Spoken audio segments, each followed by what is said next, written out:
teman-teman, perkenalkan aku Tiara. Aku mahasiswa Universitas Teknokrat Indonesia dari Fakultas Ekonomi dan Bisnis Prodi Manajemen. Nah, di video kali ini aku akan membahas sekitaran tentang controlling atau pengawasan. Nah, ini termasuk dalam mata kuliah pengantar manajemen.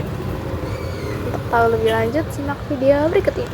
Nah, pertama-tama di bab 1 kita harus tahu dulu definisi controlling. Jadi, controlling atau pengawasan menurut ahli menurut Manulang, pengawasan diartikan sebagai proses menentukan pemberian tugas dan tanggung jawab yang telah dilakukan, melakukan penilaian, dan memutuskan tindakan korektif saat diperlukan tujuannya, supaya pelaksanaan organisasi benar telah dijalankan sesuai rencana.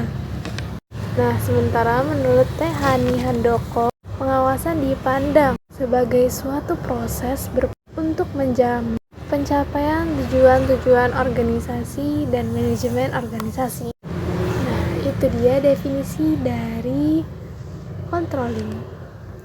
Masuk ke bab 2, yaitu jenis-jenis controlling. Apa aja ya jenis-jenis controlling? Nah, yang pertama itu pengawasan internal dan pengawasan eksternal. Nah, pengawasan internal ini adalah pengawasan yang dilakukan oleh orang atau badan dalam satu payung yang sama dengan unit organisasi. Nah, contohnya pengawasan oleh atasan langsung atau pengawasan melekat.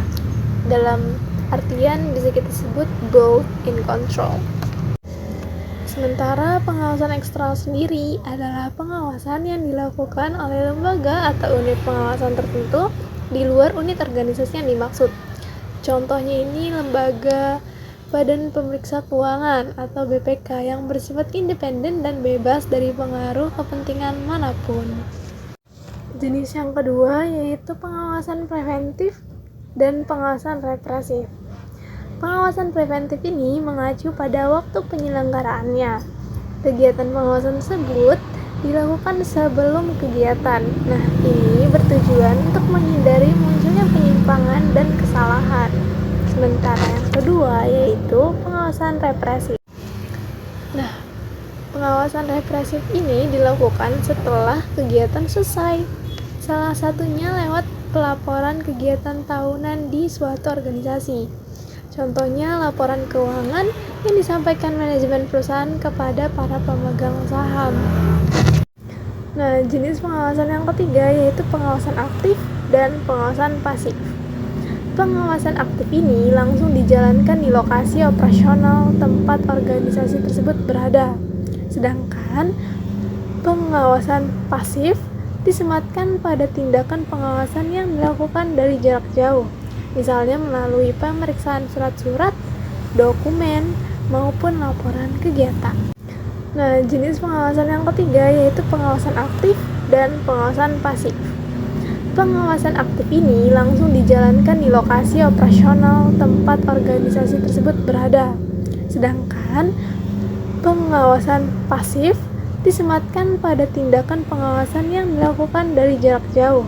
Misalnya melalui pemeriksaan surat-surat, dokumen, maupun laporan kegiatan. Itu dia tadi yang bab 2 menjelaskan tentang jenis-jenis controlling. Nah, masuk ke bab 3 yaitu bab fungsi dari pengawasan. Memangnya apa sih fungsi organisasi atau perusahaan itu melakukan pengawasan terus-menerus? Secara rinci, fungsi pengawasan dalam manajemen itu adalah yang pertama, untuk menilai apakah setiap unit organisasi sudah menjalani tanggung jawabnya sesuai aturan atau standar yang telah ditetapkan oleh perusahaan atau organisasi tersebut.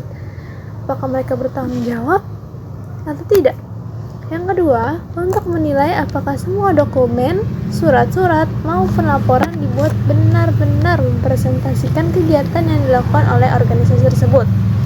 Nah, yang ketiga, untuk menilai apakah pengawasan dari pihak manajemen sudah memadai dan berjalan secara efektif. Dan yang terakhir, yang keempat, sebagai bahan atau data penelitian untuk menilai keberhasilan pelaksanaan semua kegiatan organisasi telah dijalankan secara efektif dan efisien. Nah, itu dia teman-teman, fungsi dari pengawasan atau controlling itu sendiri.